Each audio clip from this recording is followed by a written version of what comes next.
I'm guessing we're gonna hear this within a few hours because I'm sure someone is running down there right now. Yeah, we've lost some talk.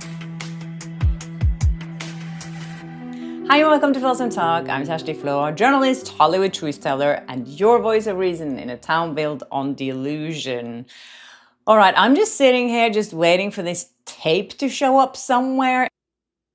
Okay, we have an update on this recording. I was speculating on how this recording would be released. As you know, the judge did rule a couple of days ago that the recording of Steve Saraway's, Justin Baldoni's, co-founder at the Wayfair parties, that recording, due to public pressure, should be released to the public. And today was the deadline that Baldoni's team and Lively's team had to come together and respond to this and give us a way that we could hear this recording. So I was speculating if they would give it to TMZ or to People or whatever.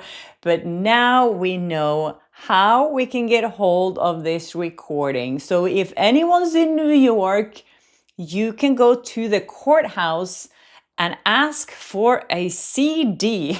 I mean, are we living in 2025 or in 1990 here? I'm guessing this is Blake's team's idea that they will give it to the clerk there, this CD, and then the public can come and ask for it. It says here that the parties have conferred and agreed to provide the clerk's office with copies of the physical audio recording in a CD format. So if anyone still has a CD player, I don't have that. I mean, why not just put it somewhere that people can download it online? I mean, this is so ridiculous. But anyways, and then it will be distributed to or copied for the public upon the clerk's office receiving such request.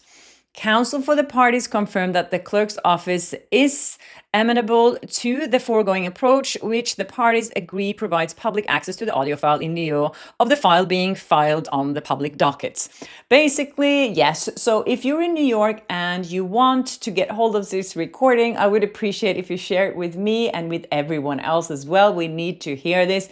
It's on a CD. It doesn't say exactly when it's going to be available, but I'm sure it should be available now. So I'm guessing we're going to hear this within a few hours because I'm sure someone is running down there right now. So stay tuned for more updates on this. Anyway, so today I think it's time to put the final nail in the coffin of Blake and Taylor's friendship. Finally, I think Taylor had enough of all the speculations now. So it's confirmed they're not friends. I'll talk more about that in this episode. And also I'll talk a little bit about how TMZ is helping Kevin Federline to destroy Britney Spears. They keep quoting his book every 5 minutes in a new article. It's despicable. Also, there's this really heartbreaking interview with Michael J. Fox, who was my biggest crush growing up. I love Back to the Future, and I did watch his documentary, and now he's done an interview. And I think it's just such a great reminder to appreciate life and to appreciate when we're healthy. Okay, so a lot of people have tried to convince us lately that Blake and Taylor are still friends. Because Taylor is known for her Easter eggs, it was the perfect opportunity for people to start creating conspiracy theories about every little detail from her videos or from her songs that could connect her to Blake, and that could be some kind of evidence that they were still friends. I believe that a lot of those conspiracy theories also comes from Blake's team because it's really in Blake's interest here to pretend that they're still friends. This scandal with Taylor Swift is worse for Blake's reputation than this entire Justin Baldoni lawsuit.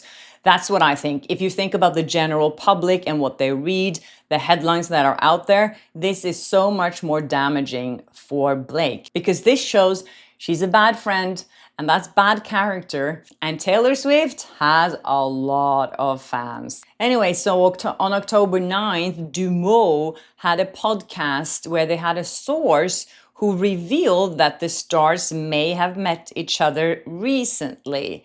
The source stated that the meeting was allegedly not tense at all and was all about friends catching up with each other. Seriously, this must have been fed to them straight from Leslie Sloan, if you ask me, and of course there is no truth to it. Also keep in mind that Dumont is also repped by WME, the same management company that represent Blake and Ryan. If you don't know them, it's kind of a gossip site. They have a big Instagram account and then they apparently have a podcast. I haven't listened to it.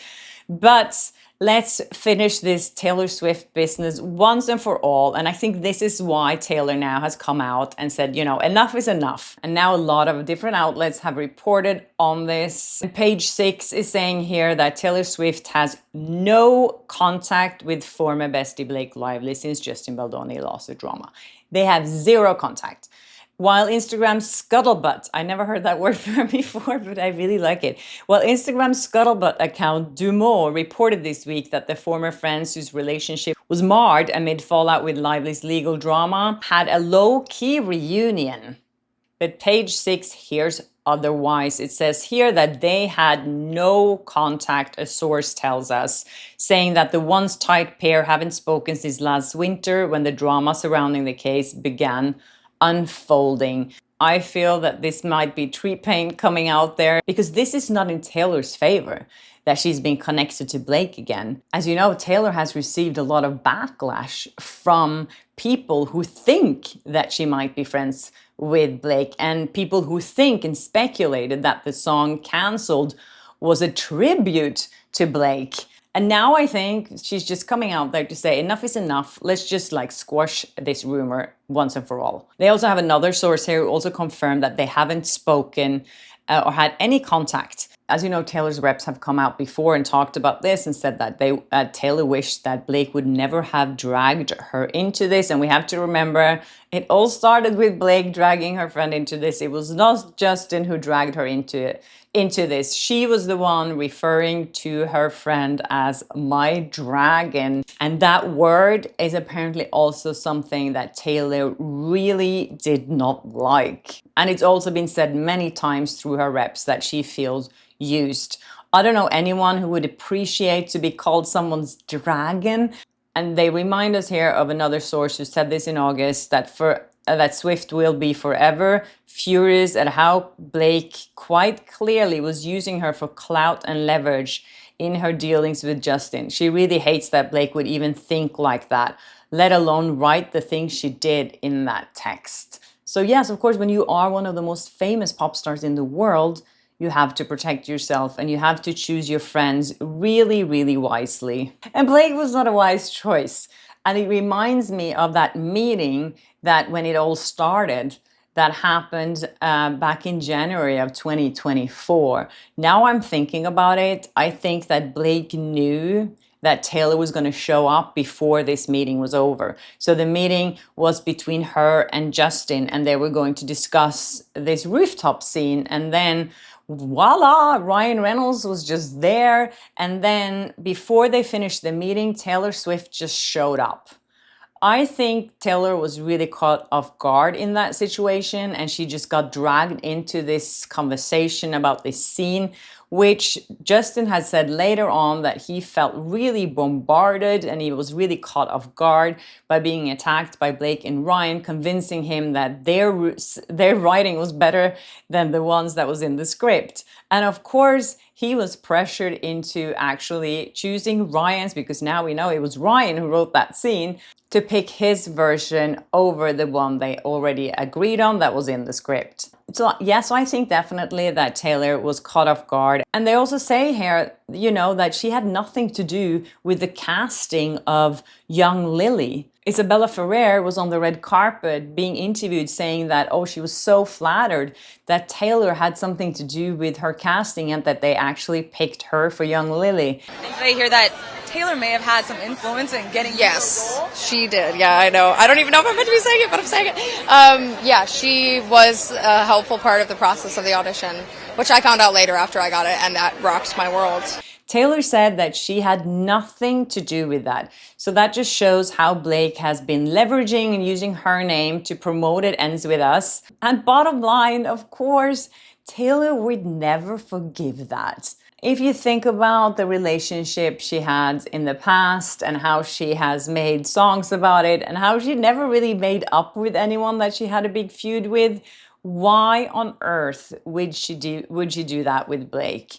I think this is one of her biggest ever disappointments. If this happened to me, if a girlfriend of mine did something like Blake did to Taylor here to me, I would never speak to that person again. Rumors are also heating up about Blake and Ryan's relationship and how their marriage is on the rocks.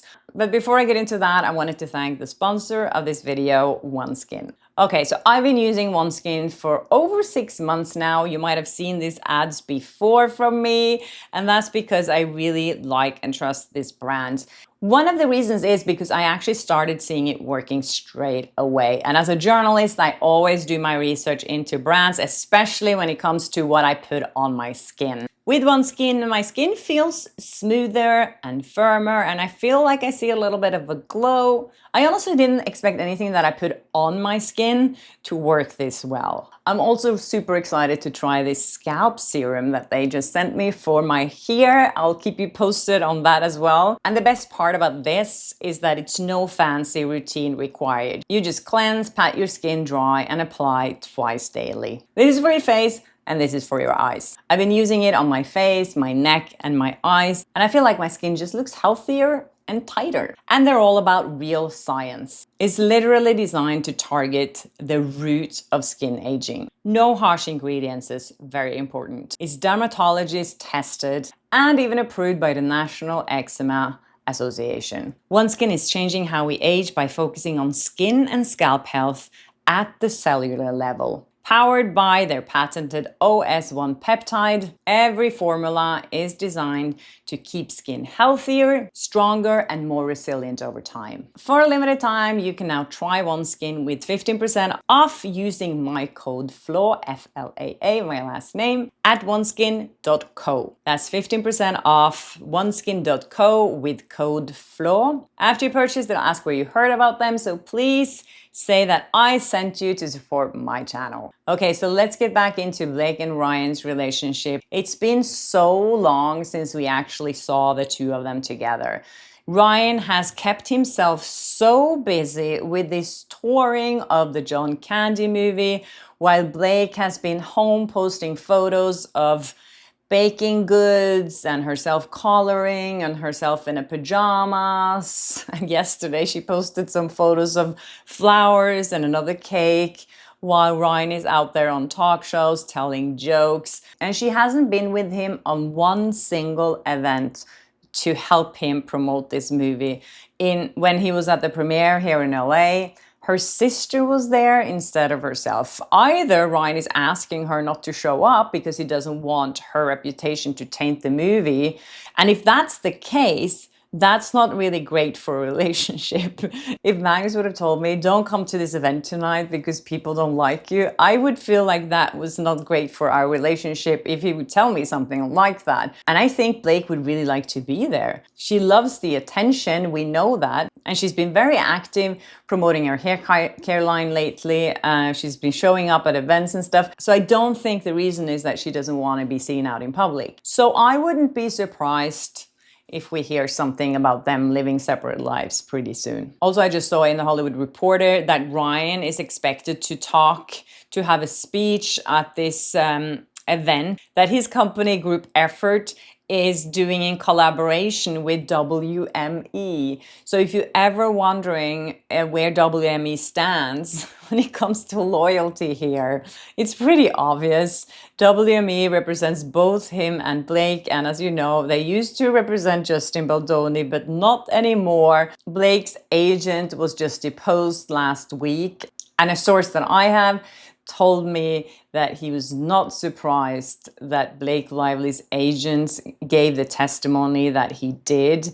He said something interesting. He said, you know, if you're not telling the truth in a deposition, you can always defend yourself with saying, I thought it was the truth.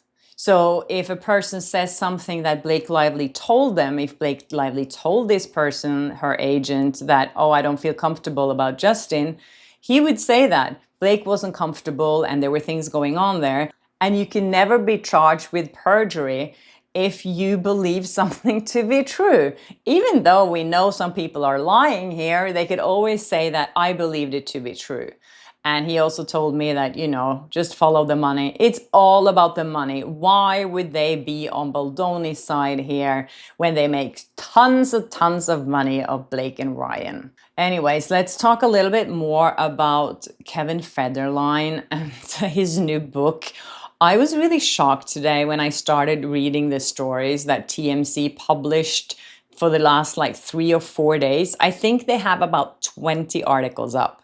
And they're all from anecdotes from his book where he's telling horrible things about Britney as a mother, as a wife, as a family member. And I feel very defensive of Britney because, as we all know at this point, she is not well and she really needs help. And what they're doing to her now, what the press is doing to her, helping Kevin Federline promote this book that is just going to crush her even more. I think it's so despicable and I think it's really dangerous. And I think if something happens to her now, I think all of these people are responsible for that. And as I said yesterday, the reason for him publishing this book now is so obvious to me. He's saying that because he's got the blessing of the sons. Why would her sons want this information to be out there about their mother? I don't buy it. And I feel so suspicious, as I said, this happened just after child support ended. And there's an article here on page 6 actually saying how much Kevin received from Britney every month, which wasn't that much. I was surprised that he didn't actually get more. He got $20,000 per month in child support. And that's not a lot when you live in LA and you have to cover your kids' schools and you feel like you need maybe some security or people to protect them. So I understand that's not a lot. But he also got another $20,000 for half of the duration of their 26-month marriage. So he's saying here that he's not financially set and the money didn't stretch as far as you think. He said that he needed rent, transportation, security, childcare, and blah, blah, blah. And now Britney's come out again. She keeps posting on X how devastated she is and how hurtful this is to her. And by reading her messages there, I just feel like you can see from the way she's writing as well that she's not in a good place. And I just hope this won't be the brink for her. And I feel like the way that Kevin is saying that he's worried about her, and it's just so hypocritical. I really hope no one buys this book. Anyways, let's talk a little bit about Michael J. Fox. I saw this article the other day in the Times UK. And as I said in the beginning of this episode, I was such a fan of Michael J. Fox. I watched Back to the Future 5 times in a movie theater in Norway. We didn't have many movies coming out at that time, but I remember I watched it 5 times. I bought a ticket 5 times. That never happened before. I had the biggest crush on him. And I was devastated when I found out that he was so much shorter than me when I went to Madame Tussauds in England with my mother. Anyways, so I watched his documentary, I think it was 2 years ago maybe.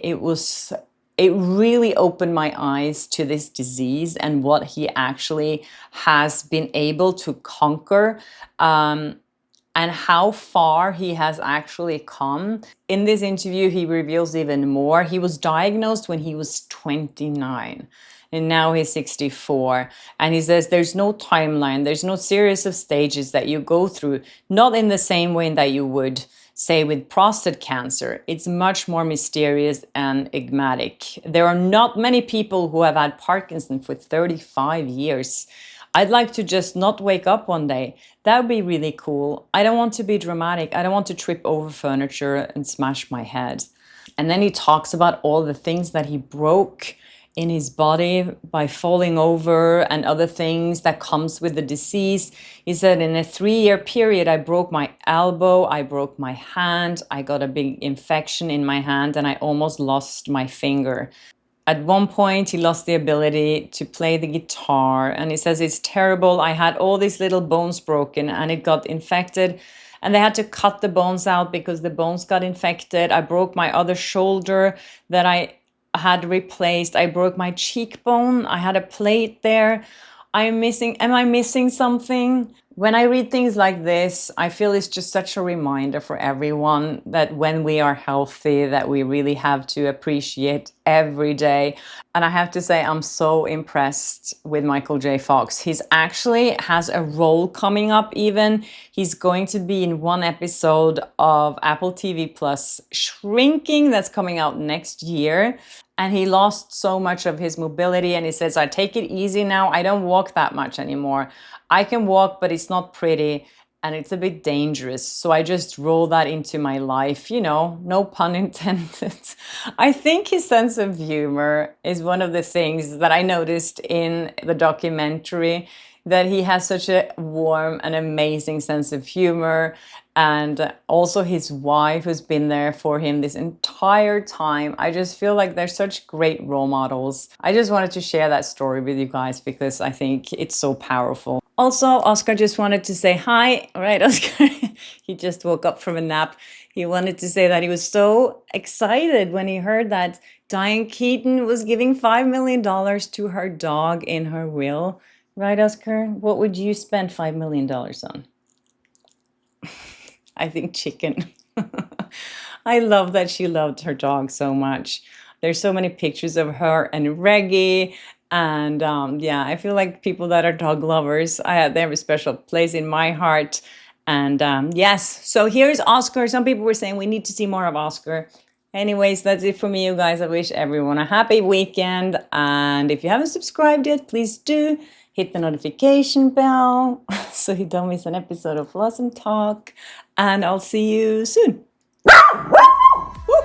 Yeah, we Blossom Talk.